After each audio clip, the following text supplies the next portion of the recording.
দয়া করে ওনার কথাগুলো একটু শুনবেন।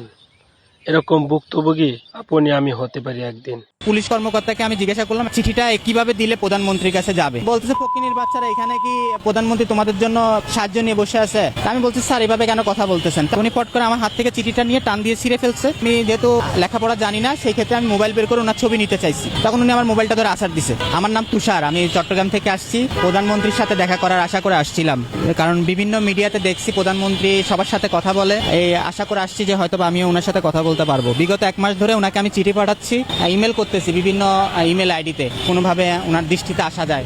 আমি আসলে একজন ভূমিহীন মানুষ, আমার কোনো ভূমি নাই। আমি চট্টগ্রামে গার্মেন্টস জব করি, ওখানে আমি ভাড়া বাসায় থাকি। আমার 2টা বাচ্চা আছে, আমার মা অসুস্থ। ওনার কাছে একটা জায়গার জন্য আসছিলাম, যে উনি যদি আমাকে কোনো জায়গায় একটা খাস জমি বা কোনো জায়গায় একটু থাকার জন্য দিত, তাহলে আমি সেখানে থেকে আমার জীবনযাত্রা উন্নত করতে পারতাম বা আমার মতো আমি চলতে পারতাম। তো এখন আমি 2টা বাজে আসছি, আসার পর এখানে একজন পুলিশ কর্মকর্তাকে আমি জিজ্ঞাসা করলাম যে স্যার আমি তো এখানে কোথাও কিছু চিনি না, তো আমি এই চিঠিটা এখানে কিভাবে দিলে প্রধানমন্ত্রীর কাছে যাবে? বলছে ফকিনীর বাচ্চারা, এখানে কি প্রধানমন্ত্রী তোমাদের জন্য সাহায্য নিয়ে বসে আছে?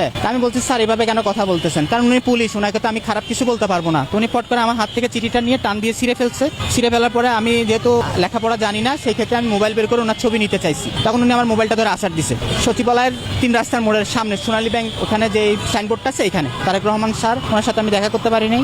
এখন আমি চলে যাবো চট্টগ্রাম। আমি আপনাদের মাধ্যমে একটা বিচার চাই যে সাধারণ মানুষ, আমি না অন্য কেউ আসলে আইন শৃঙ্খলা বাহিনীর কাছে এরকম কিছু আশা করে না। তাদের কাছে মানুষ অসহায়, মানুষ যায় কিসের জন্য? সাহায্যের জন্য। তারা যদি এরকম করে তাহলে তো মানুষ আইনের কাছে যাবে না। আগেই ভালো ছিল, এখন তাদের কাছে গেলে তারা কোনো কথা শুনতে চায় না। তাদেরকে কথা বলতে গেলে তারা মারমুখী আর মারতে চলে আসে। এখন উনি আমার সাথে যে ভিড়টা করছে, উনি আমাকে যে গালাগালিটা করছে, আমি যদি কিছু বলতে যাইতাম উনি আমাকে কি বলতো, উনি আমাকে নিয়ে হয়তো গাড়িতে তুলে ফেলতো। তখন আমাকে এখানে ছাড়ানোর মতো কেউ ছিল না। যেহেতু আমি চট্টগ্রাম থেকে এখানে ঢাকা শহর আজকে প্রথম আসছি, আমার যেটাই করছে আমি সেটা নীরবে সহ্য করে আমার মতো আমি সরে আসছি। আমাদের চট্টগ্রাম সিটি কর্পোরেশনের মেয়র ডক্টর শাহাদাত হোসেনের কাছে গেছি, ওনার এখানে একটা জায়গার জন্য, ভূমির জন্য আবেদন করছি, সরকারি খাস জমির জন্য। এখন যারা ভালো আছে তাদেরকে জায়গা দিচ্ছে, কিন্তু যারা খেয়ে পরে চলতে পারতেছে না তাদেরকে তারা দিচ্ছে না। ওখান থেকে আমাকে ডিসি স্যারের কাছে যাও। আমি কোর্ট বিল্ডিং ডিসি স্যারের কাছে গেছি, ডিসি স্যারের এখানে দরখাস্ত দিছি। আমি একদিন না দীর্ঘ 2 মাস যাবত ওনার এখানে ঘুরতে ঘুরতে লাস্টে উনি আর আমাদেরকে কোনো ফয়সালা দেয় নাই। তারপরে যেহেতু তারেক রহমান সাহেবে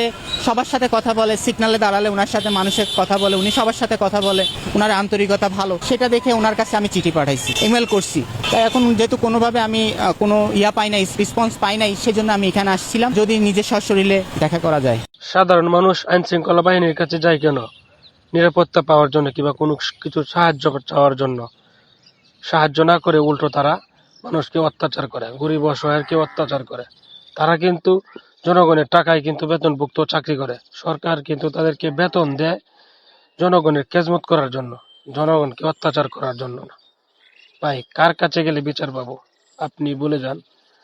সকলে আসুন, আমরা সকলে মিলে রুখে দাঁড়াই।